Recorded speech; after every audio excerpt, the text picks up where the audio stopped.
Yang menarik adalah ketika kita membaca satu media yang berjudul RUU Omnibus Law Tampung Aspirasi Pengusaha, Menko Airlangga lapor Presiden Jokowi. Menyikapi hal itu, pada akhir 2019, KSPI melakukan konferensi pers, di mana dalam konferensi pers KSPI pada saat itu menegaskan bahwa Omnibus Law bagi kalangan buruh adalah Dracula bisnis.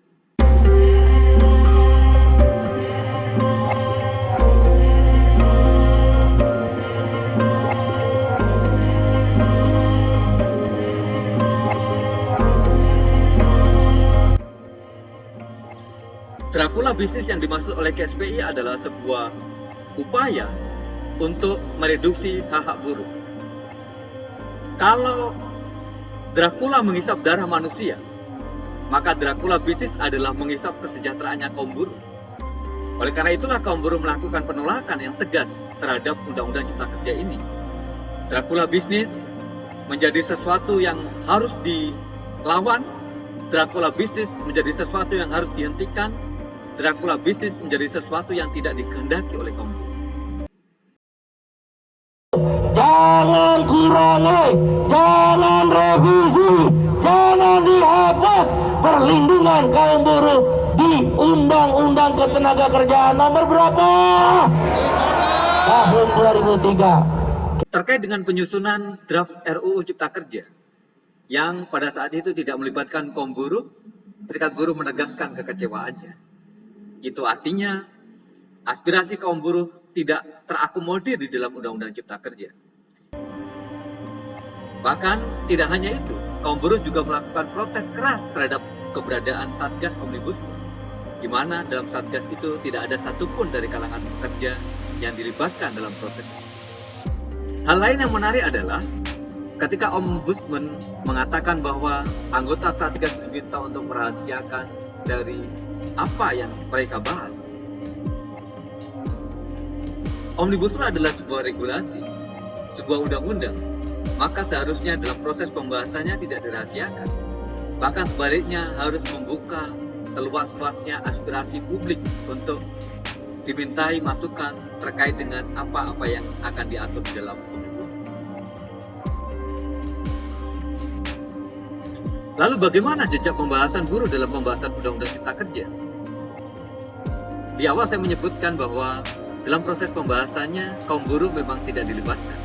Tetapi ketika draft ini sudah masuk ke DPR, sudah mulai dilakukan pembahasan, maka sejak itu buruh mulai dilibatkan.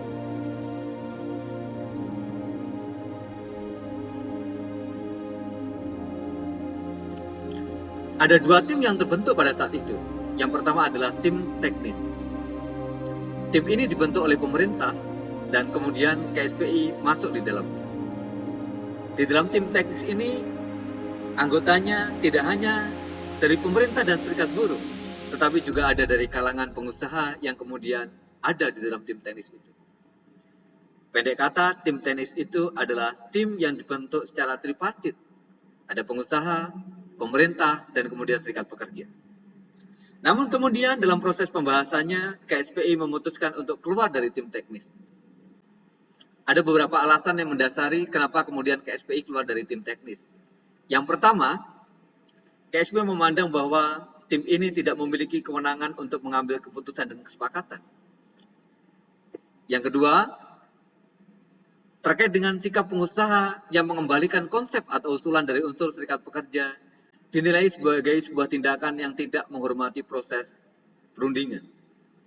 Yang ketiga,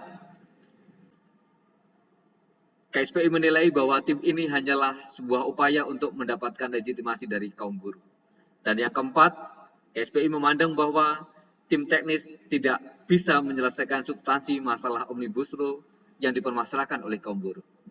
Keempat alasan itulah yang kemudian mendasari KSPI untuk keluar dari tim teknis. Tidak hanya KSPI yang keluar, kawan-kawan dari KSPSI yang dipimpin oleh Andi Gani juga memutuskan untuk keluar dari tim ini.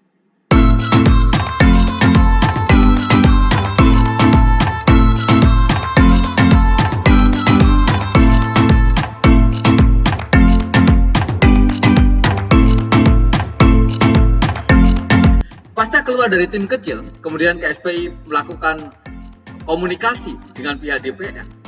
Kita tahu dalam proses politik ini DPR punya kewenangan untuk melakukan RDPU, rapat dengar pendapat umum.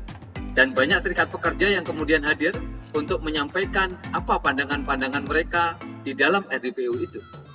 Namun demikian, ada hal yang menarik dalam proses komunikasi yang ada dalam diskusi di DPR ini. Kemudian pada saat itu dibentuklah apa yang disebut sebagai tim perumus. Tim perumus ini kemudian berhasil mencapai apa yang disebut sebagai 4 kesepahaman. Apa itu kesepahaman dalam tim perumus?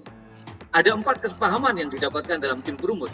Yang pertama adalah terkait dengan putusan Mahkamah Konstitusi harus didasarkan pada keputusan Mahkamah Konstitusi yang bersifat final dan mengikat. Artinya, pasal-pasal yang pernah diuji materi di Mahkamah Konstitusi itu tidak akan diotak-atik lagi. Yang kedua, berkenaan dengan sanksi pidana yang di dalam Undang-Undang Cipta Kerja dihapus, maka ada kesepahaman untuk dikembalikan kembali. Sehingga tidak ada lagi penghapusan pasal-pasal pidana di dalam Undang-Undang Cipta Kerja.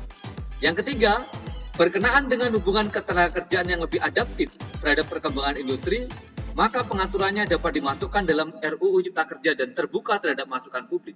Bagaimana dengan sektor-sektor industri yang saat ini tidak diatur di dalam Undang-Undang Nomor 13 Tahun 2003? Tentu saja kita setuju ketika apa-apa yang belum diatur di dalam Undang-Undang Nomor 13 akan diatur kemudian di dalam Undang-Undang Cipta Kerja.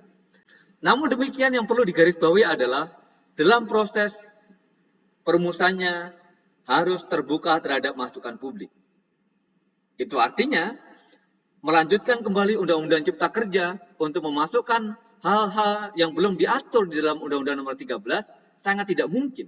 Karena masukan publik diperlukan dan tidak bisa dalam waktu yang sesingkat itu kita mengakomodir, menampung apa yang menjadi masukan dari publik. Dan yang keempat, kesepahamannya adalah poin-poin krusial yang menjadi keberatan dari serikat buruh akan dimasukkan dalam DIM atau daftar inventarisir masalah yang dibuat oleh tiap-tiap fraksi. Keempat kesepahaman inilah yang kemudian menjadi modal bagi KSPI untuk terus melakukan pengawalan terhadap Undang-Undang Cipta Kerja. Jadi di dalam tim perumus dibahas pasal per pasal, diuraikan dengan jelas apa yang menjadi aspirasi kaum buruh, apa yang menjadi argumentasi kaum buruh, apa saja keberatan-keberatan kaum buruh terhadap RUU Cipta Kerja. Kemudian muncullah 4 kesepahaman itu. 4 kesepahaman ini menjadi salah satu hal yang dipegang sangat kuat oleh kaum buruh. Tetapi kemudian apa yang terjadi?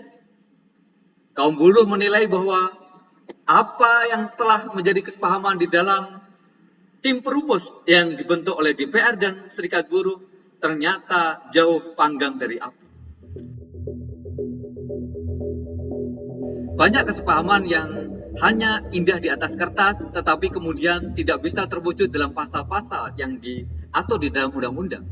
Kita ambil contoh misalnya tentang kesepahaman yang pertama terkait dengan putusan Mahkamah Konstitusi.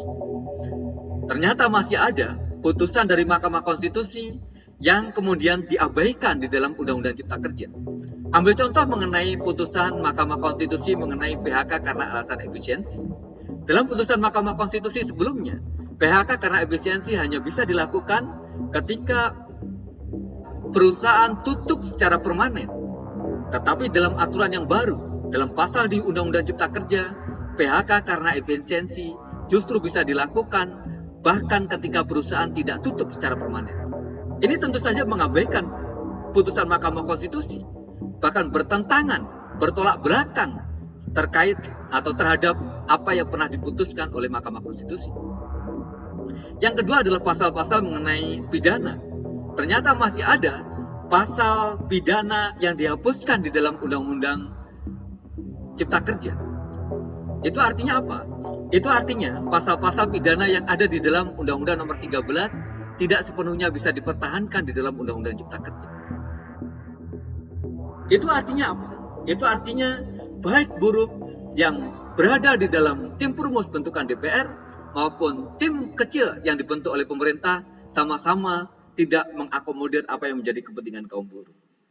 Itulah sebabnya serikat buruh melakukan upaya penolakan terhadap Undang-Undang Cipta Kerja. Jadi dari awal, bahkan ketika masih dalam bentuk draft, serikat buruh tidak dilibatkan. Bahkan ketika kemudian diberi ruang untuk terlibat dalam proses pembahasan, ternyata apa yang menjadi aspirasi dan kepentingan kaum buruh masih belum terakomodir dengan baik begitu. Itulah kenapa kemudian penolakan semakin menguat, serikat buruh merasa bahwa apa yang menjadi kepentingannya tidak terakomodir, perlawanan-perlawanan dilakukan di seantero negeri. Ini menjelaskan bahwa undang-undang ini tidak dikehendaki keberadaannya oleh kaum buruh. Oleh karena itu tidak ada pilihan bagi kaum buruh untuk terus menyuarakan kepentingan ini untuk memastikan agar regulasi ini bisa dibatalkan. Apabila kawan-kawan mempunyai pandangan atau usulan, silakan menuliskannya di kolom komentar. Kami akan sangat senang untuk berdiskusi dengan teman-teman. Batalkan Undang-Undang Cipta Kerja, batalkan Omnibus Law.